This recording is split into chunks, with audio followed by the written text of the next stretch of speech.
appointed prison and are unhappy there. Why? It is because, in my monastery, the inmates want to be there. In a prison, the inmates don't want to be there. That is the difference. Any place you don't want to be, no matter how comfortable, is a prison for you. This is the real meaning of the word prison.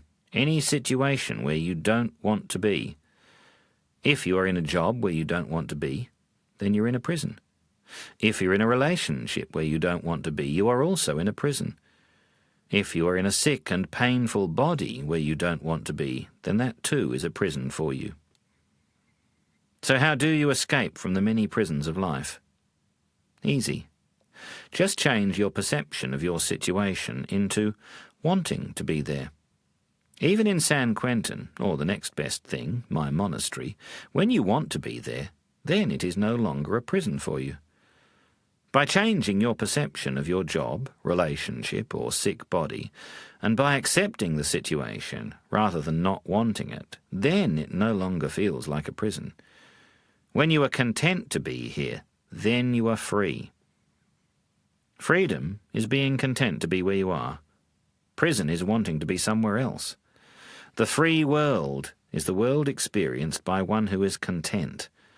The real freedom is freedom from desire, never freedom of desire. A dinner with Amnesty International. Considering the harsh conditions of life in my monastery, I am very careful to cultivate good relations with Perth's local chapter of Amnesty International.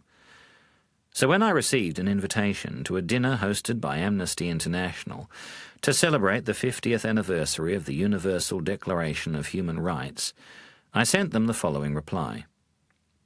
Dear Julia, Promotions Officer, thank you most kindly for your recent letter to me concerning the 50th anniversary of the UDHR dinner on Saturday the 30th of May. I was very flattered to receive an invitation to attend the function. However, I am a Buddhist monk of the Theravada school, which tradition keeps strictly to a very austere rule. Unfortunately, this rule forbids me from eating during the period beginning at noon until the dawn of the next day, and so, alas, dinner is out. Alcohol is also a no-no, and this includes wine. Should I accept your invitation, then, I would be obliged to sit with an empty plate alongside an empty glass, all the while watching those around me joyfully devouring what I am sure would be a most sumptuous repast. This would be a form of torture for me, which, as Amnesty International, you could never condone. Moreover, as a Buddhist monk of this tradition, I may neither receive nor possess any money. I remain happily so far below the poverty line that I mess up so many government statistics. So I have no means of paying for the dinner, which I may not eat anyway. I was going to continue with the problem a monk such as me encounters with the proper dress codes for such a function, but I believe I have said enough. I send my apologies that I am unable to attend the dinner. Yours in happy poverty, Brahm. The dress code of a monk. Monks of my tradition wear brown robes, and that's all we have. A few years ago, I had to go into an Australian hospital for a few days. On admission, I was asked if I had brought my pyjamas. I said that monks don't wear pyjamas. It is either these robes or nothing. So they let me wear my robes. The problem is that the monk's dress looks like a dress. One Sunday afternoon, in a suburb of Perth, I was loading our monastery van with supplies for our building work. A 13-year-old Aussie girl came out from a nearby house to speak to me. She had never seen a Buddhist monk before. Standing before me with her hands on her hips, she looked me up and down with utter contempt. Then she began to scold me in a voice full of disgust. "You're dressed like a girl, that's sick! Yuck!" She was so over the top that I couldn't help laughing. I also remembered my teacher, Ajahn, advising his disciples on how to respond when they receive abuse. If someone calls you a dog, don't get angry. Instead, just look at your bottom. If you can't see a tail there, then it means you're not a dog. End of problem. Sometimes I get compliments for wearing my robes in public. On one occasion, though, it gave me the shivers. I had business in the city. My driver, monks aren't allowed to drive, had parked our monastery van in a multi-storied car park.